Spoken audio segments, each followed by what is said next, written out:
Hello folks and welcome to round 2 of the Yooka-Replaylee dev Q&A. My name's Steve and I'm here with a couple of devs, new and old, to talk about some more improvements that we're making to Yooka-Replaylee. If you don't know, Yooka-Replaylee is our game that we've just announced. It's a remastered, remade version of Yooka-Laylee and brings a whole host of features. We're going to get into a little bit about what that means now with a art and character art style of things, okay? All right. Where should we start? We've already done this once, so let's. Full disclosure: this is our second time doing this, as is tradition now, as we've discovered. It's remastered. We've remastered. we're replaying the Q&A Lee from previously. Yep. So, yeah, let's get into it. We'll do some intros. We'll talk about who we are, and we'll go from there. So, on my first left, we have Steve Males. Yeah, you sure? Yes. All right. What do you do? What's your vibe, Steve? I traditionally always done sort of a bit of characters, a bit of animation, but on this project, it's just the characters. You are character man. I am. All right. Yes. Okay. And how long have you you've been knocking around Playtonic at this point? It'll soon be 10 years for Playtonic, but I've been doing this for over 30 years, so yeah, still going. Good. And Nikita, Hi. who are you? I am Nikita. Oh my God. I'm from Belgium, and I am one of the environment artists. So yeah, that's me. Awesome. Okay. And how long have you been here? About 3 years. In Okay. November. Yeah. Yeah. Okay. Yeah. So we the whole point of this was to kind of bring a disparity between maybe veterans and people that have been here a little bit less time. Right. Speaking of veterans, I'm not a veteran of here. Hi, I'm Ed, and I'm kind of lead art for Yooka-Replaylee. But yeah, like Steve, traditionally I was more character and animation stuff. Yeah, and I've been here since November 2019, so nearly 5 years. Yeah. Yeah, and then like Steve again, over 30 years or close to 30 years now. In the industry. In the industry. Yeah. Awesome. Okay. Yeah, it's a long time, right? In retirement time, yeah. Unfortunately not yet. Well, it just keeps going up, right? So don't forget you're here forever. That's longer than some of the people in this company have been alive. Yeah, right? Scary. Almost myself. I'm sorry. Yes, we'll start us off with a soft existential crisis, and then we'll get into some questions. Want to get a mountain somewhere. So, Ed, as the what your title? What's your official title? Lead art, I think. Lead art. Yeah. Okay, cool. And as lead art, what does that entail? Can you give us a bit of background as to what you're working on and your department's working on in terms of Replaylee? Well, in terms of my role, is just trying to keep everything going in the right direction, and not this. I mean, we're changing stuff a bit. I think how some stuff looks, but mostly it's about trying to keep everything just going along towards the deadline, cool. And try and keep everyone busy, make sure everyone knows how and what they're doing, and trying to divvy up the work correctly, and then just a lot of my time is spent struggling with the lighting, which I'm sure we're going to talk about in a bit. But that technical support, I always think of myself as being like, if I can try and look after all this horrible stuff that's going on over here, what if you lot can just make characters and change the background stuff and do all that as straightforwardly as possible. I'll try and be over here fixing shaders and just doing all the horrible things that come along, just to try and keep everyone else sort of as productive as possible. Nice. So yeah, just doing that. Okay. And in terms of Replaylee itself, then obviously we've shown an announcement trailer now, which kind of showed some comparisons between old and new, between Yooka-Laylee and Yooka-Replaylee. Can you give us a bit of insight into what's changing at like a top line level of the sort of the art direction in terms of this game? So we're going through everything in the game, all the assets, doing up in all the resolution pretty much across the board, and a lot of the sort of shaders and the materials we're kind of upgrading, and along with that they need, well, more often than not, need extra textures and things to make those work properly, things like sort of thickness and translucency and stuff like that. So there's that part of it, but at the same time some of the models, I mean, Steve will talk about this I'm sure with like the characters, but there's bits of background as well where perhaps the way the models were constructed first time round wasn't optimal, to say, or the sort of way they're texture mapped, and so if we're up in the textures and the materials, someone really needs to look at some of these models and just adjust things here and there. So we're sort of doing that. and we're also introducing quite a few new sort of volumetric things and sort of environmental things. So there's like, you know, mist that you can run through that swirls around and stuff, and sort of light shafts that have shadows in them, and all this kind of sort of bigger kind of stuff that just impacts the whole sort of visual look of the, you know, the entire sort of game as you're playing. And the characters, again, like I said, Steve will talk about, but you know, they're all had a good going over. I think that's pretty much it. Yeah. You know, and it's I know, I'm sure you've got a question here somewhere, but it's a lot. It's a surprising amount of work. Yeah. So in terms of quantifying it, then, with 4K textures. Pretty much, yeah. Yeah. Everyone works in 4K, and you know, and the actual game is 4K. So yeah, that's the main goal with that. Perfect. And how many, like, what does that entail in terms of like sheer number of materials and that kind of thing? What are we talking on that kind of level? About 2,000, I think we've gone through. Is that a lot? Yeah, that's a lot. It's surprisingly a lot. I mean, there's a little bit of balance sometimes, because sometimes you guys will find there's ones that we've missed that aren't on the big list. Yeah, but equally, or some that are very similar to others. Yeah, so if you've already done the work, you could just copy it over. Yeah. But it's quite a lot. And then what else? And I guess the other big thing that I didn't mention is the lighting. We've kind of really upped that. Yeah, that's very noticeable in the announcement. You know, it's made a massive difference. It's wonderful. It's just an ongoing struggle to keep it on track. But no, it looks really great. It's a big step up for us. You know, I don't think it's not anything. A lot of the stuff we're doing isn't any. It's not like a brand new thing that we've invented or anything. It's just taking all this clever stuff that wasn't there for when we did the first game. Yeah. And going, actually, we can make use of all this now. Let's get it in there, and you know, really make it. You know, when you're playing, the screen you're looking at is really beautiful to look at. So nice. Okay, yeah, and I think that segues nicely into just talking about, you know, the improvements from Yooka-Laylee to Yooka-Replaylee, and bringing new members into, you know, a fresh set of eyes. So, you know, Nikita, to just nice, perfect, good. I'm glad we went with the. Somebody said on YouTube that we needed to have googly eyes on things. So yeah, we're listening. There you go. So what's it been like as a newer member of the team then to kind of go back and work on, you know, remastering a game that, you know, has been around for a few years? What's that been like to kind of go over other people's work? It's been an incredible experience. I actually backed the original game on Kickstarter back in 2015. Gav will be happy. He was not happy that I didn't back the game. Thank you. You're welcome. No, yeah, I've been a big fan of Rare games since I was a child. Banjo Kazooie, Diddy Kong Racing. So I definitely was looking forward to finally having like the spiritual successor, and I enjoyed it very much. And it has been an amazing experience working with the people who actually made both the games back when I was a kid and Yooka-Laylee. Now actually having to work with those people. Like still sometimes I have the realization like, oh my god, I'm actually working with these people. So that's been amazing. That said, but I felt that coming from 5 minutes ago. I said it last time as well. I have uncovered some things from among the cobwebs.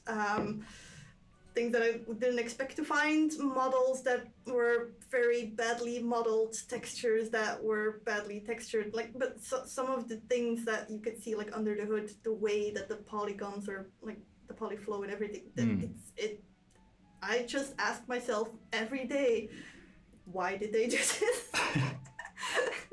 What happened here? No, we're just talking backgrounds here, not characters. Not characters, yeah. To add. Huge caveat. Just backgrounds. Background props. Yeah. Sure. No, but so it's been fun to take a look at what's already been made and how to make it even better. How to improve what's already there.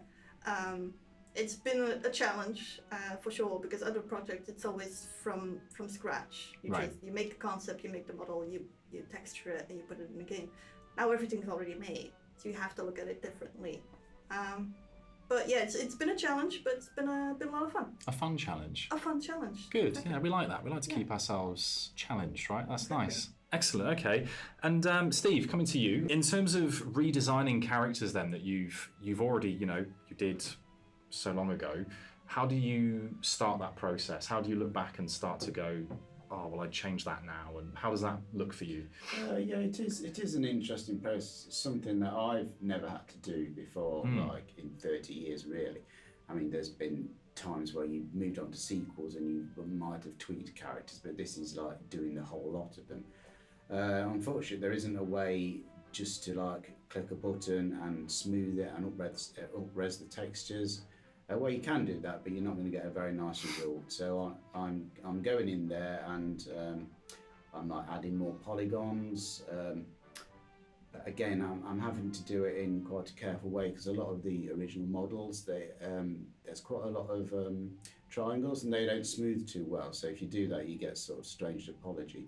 So I'm being very careful how I do that, and then I'm recreating all the textures at 4K.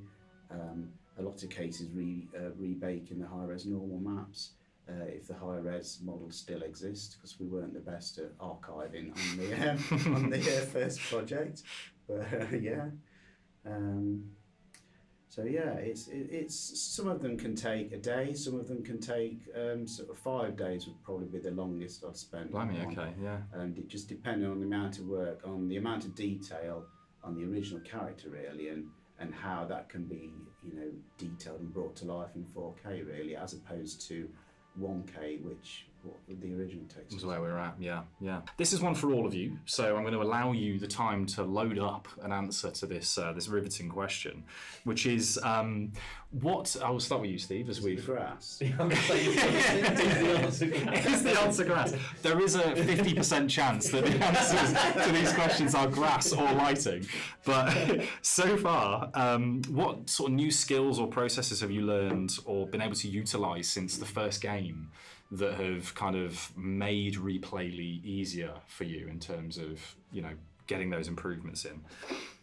Well, I think we've all been using a lot more of a package called Substance Painter, which allows you to create textures in 3D, all nicely layered, in a way coming from Photoshop that is very easy to understand, very intuitive. It's just been a real pleasure to use that program, which I didn't on the first project. Okay. So that's definitely made creating the textures a lot easier. So did you have to? Since we last recorded this, I've done a game jam, so I know 0.01% more about how putting those assets into a game works. Mm-hmm. So did you have to have like the 2D flat image of a character and then paint it that way previously, and now you have a full-on model that you can just spin? Pretty much. I mean, we're still like baking high-res normal maps and using them as a basis to create the textures from, and sometimes I'll just speak what I did.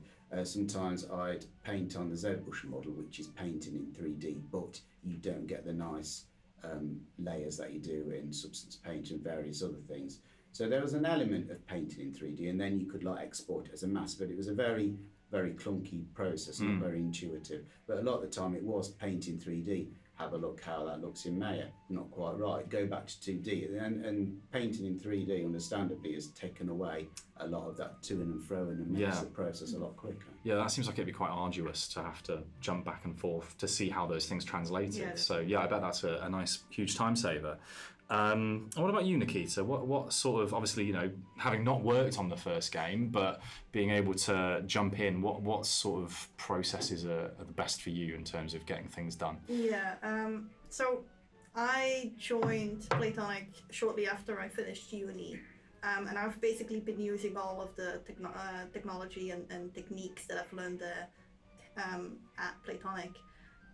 But there were a few that I wasn't really into or didn't get, or just it was rough. And one of them was Substance Designer, right, which is a tileable texture maker. It's node based. And back in uni, I managed, but it wasn't my favorite class. I was confused. It was too much information. But since I've joined Playtonic, I've had to use it more often. And I've discovered, like, I finally get it. I've discovered new ways to put things together. It's an extremely powerful piece of software. And yeah, I'm just like proud of myself that I managed. Like I like, of course you keep growing every time, but you can actually look back. Yeah. And see like, oh, I've learned all these new things even after, you know, becoming a professional. You keep learning, you keep growing, and the plus thing about Substance Designer, because it's node-based, you can, it's very satisfying to put it all into like a neat little grid. Right. Because sometimes people, it's kind of in between coding and texturing, and there's something called spaghetti code. Yeah. You can do that with Substance Designer as well. It makes my brain hurt. So if I can put everything in a nice little grid, makes me happy. So that's a nice little bonus from working in Substance Designer. So, nice. Yeah. Have you had to go in and fix a lot of spaghetti stuff? Or? Don't think Sometimes I will get some from Ed, and it's not horrible. No, it is. It's not that dreadful. bad. I know it's dreadful because I'm always like, I'm going to go back and tidy this up, put everything in little frames, and lay it all out neatly. No, and then I get it's usually or something else. it's usually when I download some as like a reference. You can download them. Other people have made them, and it's just a mess. Okay. When I just make it myself, I like to put them in nice little grid. And that in terms of for me and hopefully at least a few other people watching this that don't understand what that means in terms of, let's say, Replaylee then. So can you give us an overview of what that does in terms of presenting the world in some way? I'm not sure exactly what you mean. So like, hopefully we're going to put some B-roll of these nodes. Yeah. What is that, like layers of like a ground texture, or is that how it interacts with a character? I usually use it for like ground textures, walls, anything that needs to be tileable. Okay. So a ground texture, like a ground floor in any level, it's huge, but the texture will just be like one square. Yeah. You have to make sure that it will tile in every direction so that it repeats, but it doesn't. It's not obvious that it repeats. Okay. So usually, yeah. So it's ground textures, wall textures, and it's you like for a ground texture, for example, you have a bit of sand, you have a bit of pebbles, you have like, and you start with the shape for the pebble, and then you scatter it around, and then you put on colors, and then you put on shading. Like it's you build it up from the ground up. Got you. Yeah. Awesome. Okay, thank you very much. You're welcome. Coming to you, Ed. Last but not least, Yeah, but in last terms week it went the other way. Didn't it? Yeah. Now it looks like I'm just copying these. I think it did anyway. Substance. Which one?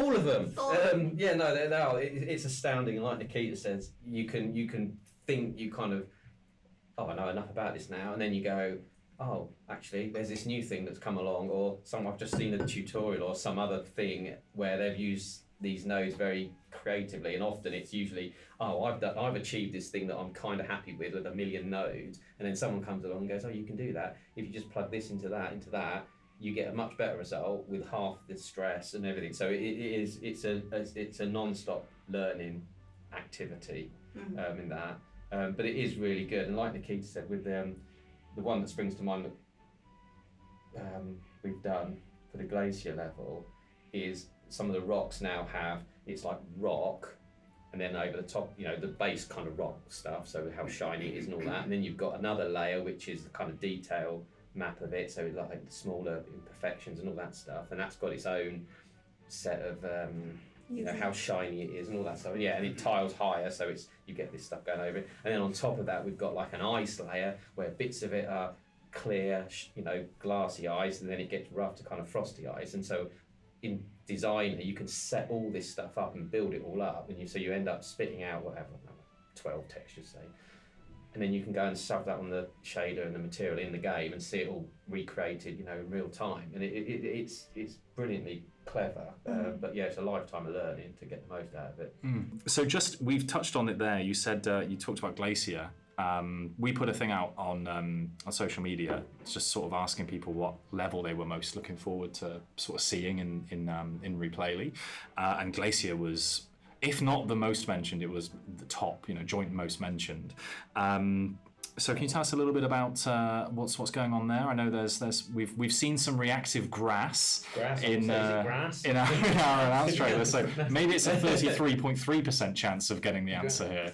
But talk to me a little bit about reactive snow. Well, we've got the snow, and again, that's like a clever shader. But so when you run through the snow now, it depresses. You know, you go in it, you leave trails behind, and the baddies leave trails behind and stuff. So it's just for the first time for us, it actually looks and feels like you're actually running through the snow. And Harry's getting it to glitter nicely has been a bit of an undertaking. But Harry's now got that surprisingly difficult to get just right. But it looks really lovely and twinkly and lovely, and then you run through and it all sort of depresses down. So it just you combine that with the audio as well. It's really a really satisfying kind of extra layer of polish that we just couldn't do before. And again, got the snow, you've got the grass poking out of it as well, so as you run it, the grass becomes visible, and the grass, you knock the grass over as you run through it. So it's all kind of polish. It doesn't change the way the game, how you play the game, but it's just really satisfying to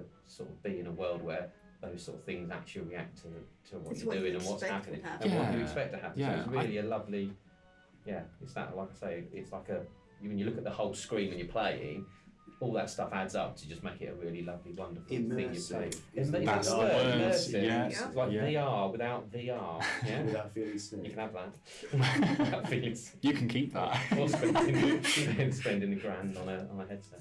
Let's talk a little bit in terms of the environment stuff as well. Just that I think we lightly touched on it last time, but the skyboxes, and who can touch on that a little bit? Me probably. So they've all been going. In the process of being redone. We've got a wonderful concept artist, Phoebe, who's been going over those. And the first time round, pretty much they were literally just like a skybox, which is just like a cube map that just is in the distance, and it's just looks pretty. Now there's that, but Phoebe's built all these wonderful kind of parallax layers. So when you're in the jungle, for example, there's mountains and all bits. It just looks again like the world is in a world, if you know what I mean. It's like you're here, but there's something else going on, and that's lovely. They look really, really great, really, really nicely detailed, and everything is just much richer. And she's putting in like animated bits as well. Again, it just makes everything feel more alive, and it makes it feel lived in, all those sort of words. It just makes the whole thing a much sort of what's the word you used? Immersive. That's it. You could also go cohesive. Cohesive. There Yeah, you go. exactly. That's a good one. So she's done the jungle one, the glacier one looks amazing. The swamp one looks really really great, and that's changed considerably in how it looks. It just looks really great, and so again, it's just nice to see this stuff, coming together and looking so lovely, and everyone sort of involved. It's lovely that Phoebe's gone off and is able to just get on and make those, and we get them in, and and it just looks great. Didn't you add like the Northern Light as well in the glacier level, yes, and like birds flying over and everything? The Northern Lights on that level. No, it just looks great. It just looks really, really lovely. Very frozen, magical wonderland. Lovely, yeah. Hopefully. Nice. I think so, for sure. No, it looks amazing. It looks absolutely amazing. Yeah. Okay, all right. And in terms of, we've touched on the reactiveness and the dynamism of stuff. Coming over to you, Steve. We have I think one of the most noticeable things from that initial announcement trailer was Fluffy Laylee, Fuzzy Laylee, Furry Laylee, undecided, I think, so far. Again, let us know in the comments. I wanted to just ask a couple of questions about this. First of all, how did that decision come about to make Laylee fluffy, I guess?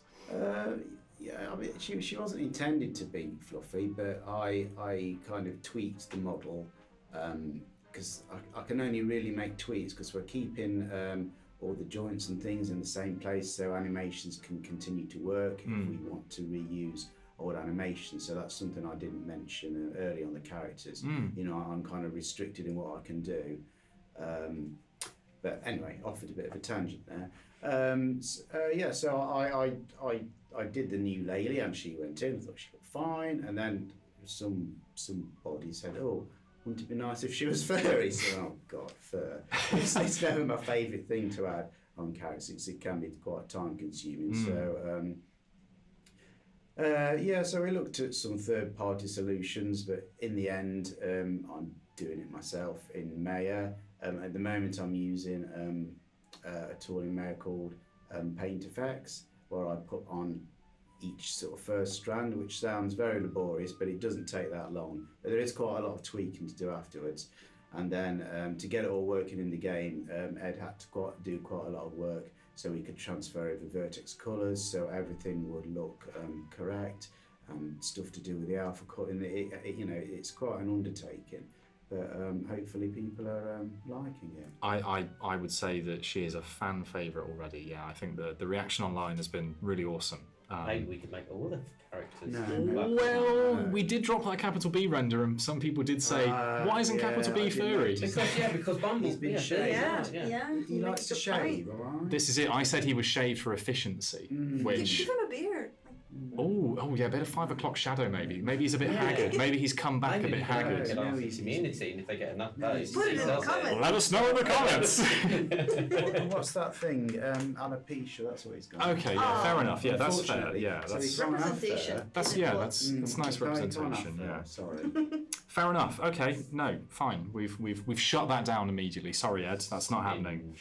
Yeah, never mind. Basically, I'll tell you what we will cover as well. Actually, is anything we've maybe not covered in terms of what you guys think is a really exciting feature or something like that, which I may end up cutting out because we're not allowed to talk about it yet, or I might get to keep it in because we are allowed to talk about it. Is there anything that sort of springs up for you guys that you're like, oh yeah, I can't wait for them to see that? Whether it's a I think last time we basically all said the same thing. It was grass and snow, water. I think you might have said water actually. It all boiled down to like soup. Interactivity, like Or having soup, to as we like to call it. Soup. the soup, water soup. So I think like it all boiled down to the same thing, like being able to interact with the world, and having the world interact with you. It's something that was a bit missing. Yeah, and the lighting stuff. You know, again, we're only sort of well, I don't know quite how far we are through it, but we're a good way through the sort of this development cycle, and it's so it's all still a work in progress, and there's still things to go back and sort out. But it is when it's working and it's finished off, it does look the stuff looks really really great, and it's lovely. I think that's definitely my favorite thing from the whole project, like the lighting. You can improve upon the project as much as you want. You can make everything high def and high poly as much as you want. But if the lighting is not there, something will look off. It will the whole will not be whole. I think this is touched on, and I hopefully we'll cut to some B-roll now, where in the dark areas and stuff like that, right? That's where the big difference is, I think, and combined with the new camera as well, being able to navigate around. Just, I think it's easy. Maybe it is for me because I'm a cynic, but maybe it's easy to underestimate if you look at a bullet point list of those things that it would actually add up to being like truly a big immersive change. What I mean by that, I always look at this stuff as like looking at the whole screen. It's just like it's always much better than the sum of the parts. Absolutely. What you're going for. Yeah. You know, all this stuff works together to create something that just looks magical and great and lovely, and you want people to go and enjoy and explore. It's all good. Just got to finish it. Come on. Yeah, we do. I'll let you get back to it. I think that's the main thing. I can stop taking up your precious time by. I thought we were going to do this every week. Talking to a camera. Yeah. We could just keep doing it every single week with the same questions and just keep uploading them and just see how long and take until people just think that we're completely unhinged. Just complete meltdowns on YouTube. That'll be great. Okay, let's do that. Cool. We'll book it in next Thursday. All right. Okay. Well, thank you very much for joining me, folks. I appreciate your time. This is video 2 of a series that I'm not going to say how many there is yet because quite frankly, I keep finding cool things that we might want to make a video about. So we're going to see how many of these videos continue to exist, but we've still got loads to talk about. We've got camera work to talk about. We've got animations to talk about, and abilities, new challenges, new features, this map that's being added to all the levels, music. We did a whole trip where we went to Prague and I lost a Laylee plushie in Prague. That actually happened. That wasn't a bit for social media. On the first day I lost the Laylee plushie that Dan brought. Well, I don't know. It was in my back pocket, and then by the time we got back to the hotel, it wasn't in my back pocket. So if you live in Prague and you happen to find a Laylee plushie lying on the street somewhere, then let us know. Let us know in the comments, and we'll sort something out for you. Yeah, thank you very much, guys. Really appreciate it. Stay tuned for the next video, which I will tease on social media, which means you have to go and follow us on Twitter and Facebook and all of those good places that you find social media posts. Thank you, folks. We'll see you very soon for another video. Bye-bye. Bye. Bye.